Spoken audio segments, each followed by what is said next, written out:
Hello children, today again I am back with your new grammar chapter, that is noun. But before starting this chapter, noun you will have to understand the parts of speech. Do you know that what is parts of speech? With this name you can understand that parts of speech, it means speech when we use any language. In speech we use some sentences, and our each and every sentence is made up of some words. These words are included in parts of speech. We have 8 parts of speech. Do you know that their names? So first learn the parts of speech. The first parts of speech is noun, second pronoun, third verb, fourth adverb, fifth adjective, sixth preposition, seventh conjunction, eighth interjection. We will study about these 8 parts of speech properly in our further chapters. So, the first part of speech, that is noun, we will study in this chapter. Noun. What is noun?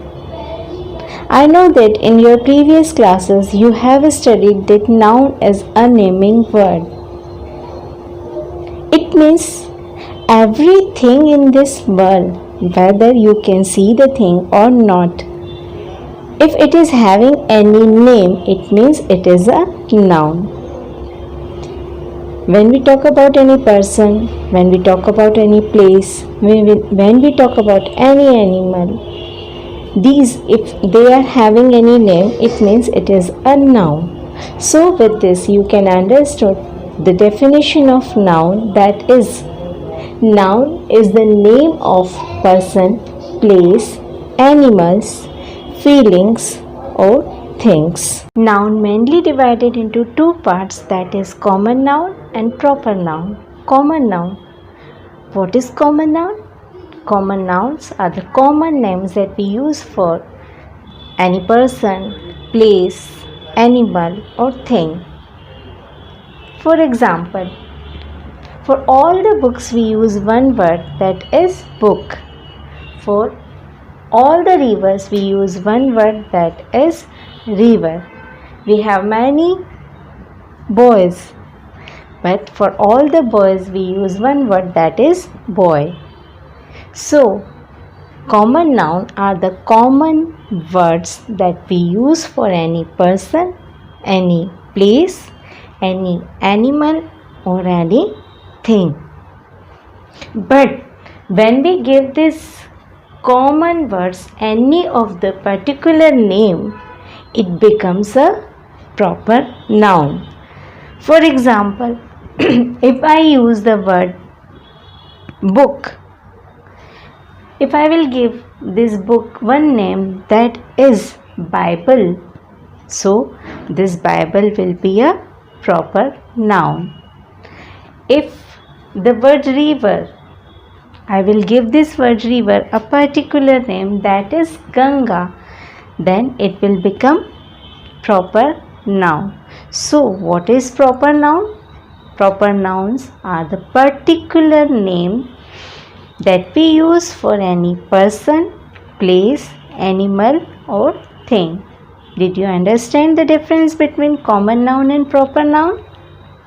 Okay, so now we will study about the further kinds of noun. But these, all the kinds of noun will be the kinds of common noun only. Proper noun does not have any kind.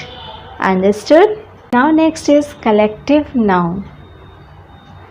Collective noun is a word that we use for a group or collection of same kind of noun. For example, a bunch of grapes. Here the word bunch word is showing the collection of grapes.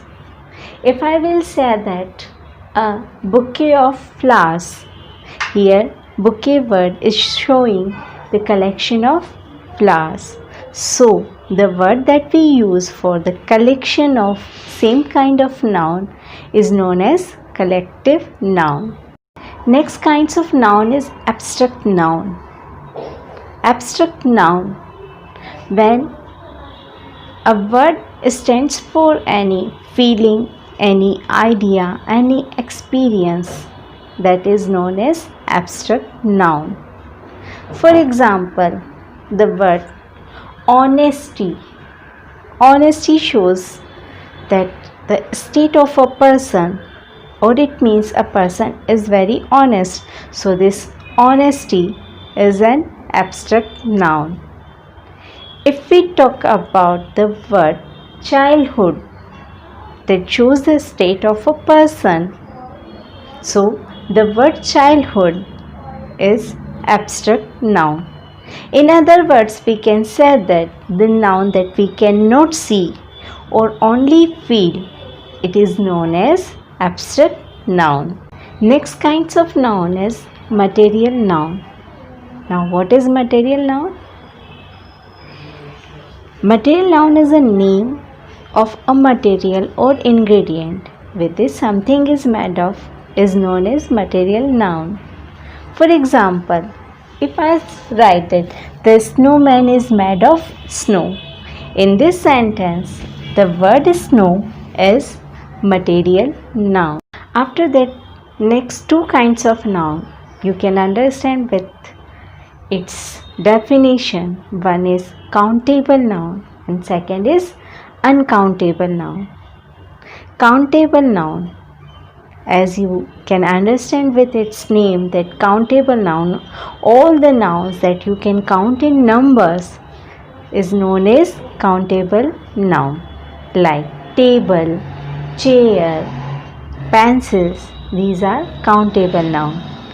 But the noun that you cannot count in number, it is known as uncountable noun. It means if I write, or for example, if I write rice, you cannot count rice in number.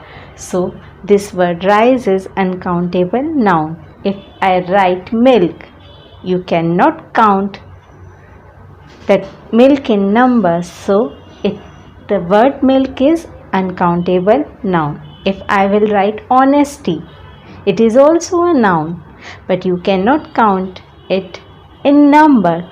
So this honesty word is uncountable noun. So children, with this explanation, I think you have understood all the kinds of noun properly. Thank you.